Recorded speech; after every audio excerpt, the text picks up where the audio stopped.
자, 오늘 영상의 주인공은 차량 엔지니어링 총책임자인 줄 알았는데 알고 보니 휴머노이드 로봇의 관절까지 고민하는 로봇 외과의사 라스 모라비였습니다.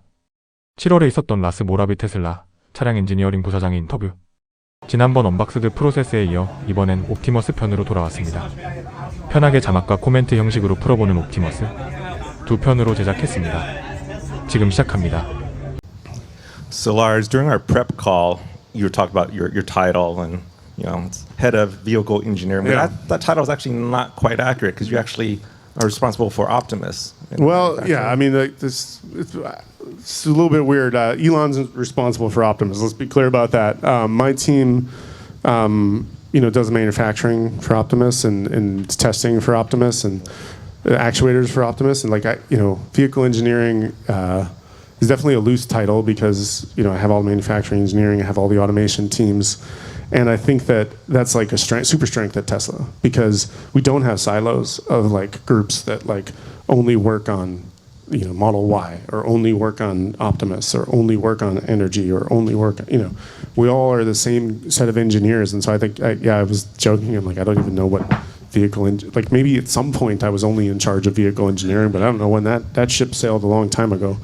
And it's been awesome and inspiring to be a leader for all these engineers and technicians and people that work with me and I get to represent them in situations like this. And I think it's undersold how powerful that group of engineers is compared to what the rest of the industry might be able to muster. And I was talking to Sandy backstage and he's just shooting the shit about various projects, and when you realize how broad you can go because of what you're working on, it's wow, yeah, that's super powerful. And I don't know, head of something. You need to come up with a new title like Elon Tech Knocking. What's been the biggest difference working on? I mean, obviously you guys build the machine that builds the machine, but when you think of vehicle engineering to now humanoid robots. Mm-hmm. What is some of either the learnings from making a car to versus a robot, like a humanoid robot? Yeah, I mean, I would say one of the most interesting things about trying to build Optimus and manufacture it is the precision. The human body is amazing. I don't know. Once you start designing a humanoid robot, you sit in a meeting, you just hold your hand up, and you're like, how do I do that? And you kind of move your joints around and try and figure out how to emulate that mechanically is really hard. The human body has some amazing things. The team I know just went and visited a hand surgeon to figure out how the human hand worked a little better, and it's crazy to watch and see what the tendons do and how the muscles pull them. And when I was growing up, I always thought working on cars was a bit like being a surgeon because you got the hoses and cold fluid comes into the engine on one side and hot goes out the other. It's kind of like a heart, and it is not at all the same. It's very difficult to get the precision you need and the response and the tactility. And I think, as Elon was talking about the other day on earnings call, Gen 3, the robots, can be quite a step forward in those kind of things. Do you pay close attention to how other EV makers, particularly in China, are innovating with different form factors and even features like dancing, ability to dance and I mean, China is a powerhouse of building, if nothing else, right? They can manufacture everything and anything under the sun faster than anyone else in the world, and that's a superpower that they have.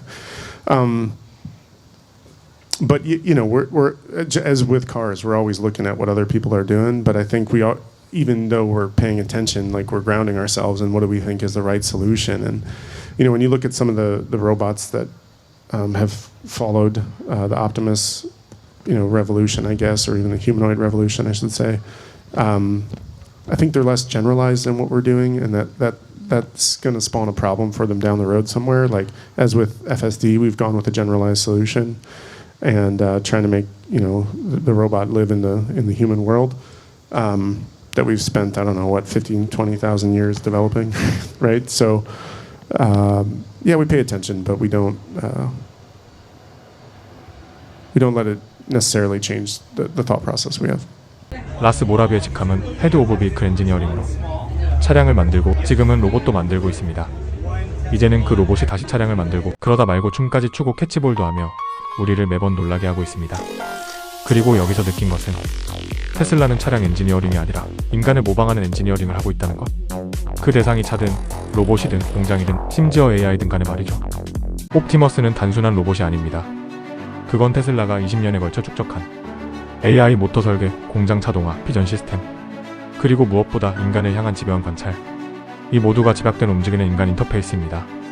라스가 옵티머스를 개발하면서 가장 크게 느낀 도전은 단순히 로봇을 움직이게 만드는 일이 아니라 인간의 정밀한 움직임을 기계적으로 모방하는 일이었다고 합니다. 그는 회의 도중 무심코 손을 들어보다가 문득 이걸 로봇이 어떻게 따라하게 만들지? 고민하며 그래서 실제 손 외과의와 협업하며 관절, 힘줄, 근육의 메커니즘까지 연구했다고 합니다. 과거에는 자동차 엔진을 보며 이건 심장 같아라고 느꼈지만 이젠 인간 손가락 하나의 움직임이 엔진보다 훨씬 더 어렵고 섬세한 문제라는 걸 체감하고 있는 거죠. 라스는 이렇게 말합니다. 정확도, 반응성, 촉각 이런 걸 원하는 수준으로 구현한다는 건 정말 어려운 일입니다. 그래서 옵티머스 젠 3에서는 이 분야에서 큰 도약이 있을 거라고 기대하고 있어요. 그리고 중국 이야기. 라스 모라비는 중국이 세상에 존재하는 거의 모든 것을 세계에서 가장 빨리 만들어내는 제조 초강국이라는 점을 인정합니다. 그렇다고 따라하지는 않습니다. 다른 회사들이 춤추는 차를 만들 때 테슬라는 스스로 판단하고 일하는 로봇을 만듭니다. 우리는 다른 걸 보긴 봅니다. 하지만 우리가 옳다고 생각한 방향에서 중심을 잡고 갑니다. 라고 분명한 입장을 밝혔습니다. 즉, 단순한 흉내내기나 트렌드 쫓기가 아니라 인간 세계에 자연스럽게 통합될 수 있는 범용 로봇을 설계하고 있는 겁니다. 옵티머스는 그냥 사람처럼 보이게 만든 게 아니라 사람처럼 살 수 있게 만든 로봇입니다. 그리고 이건 시작에 불과합니다. 옵티머스 젠 3는 이미 초기 시제품이 제작되고 있고 내부 공장에서부터 범용성 테스트를 진행 중입니다. 2편으로 다시 찾아뵙겠습니다. 감사합니다.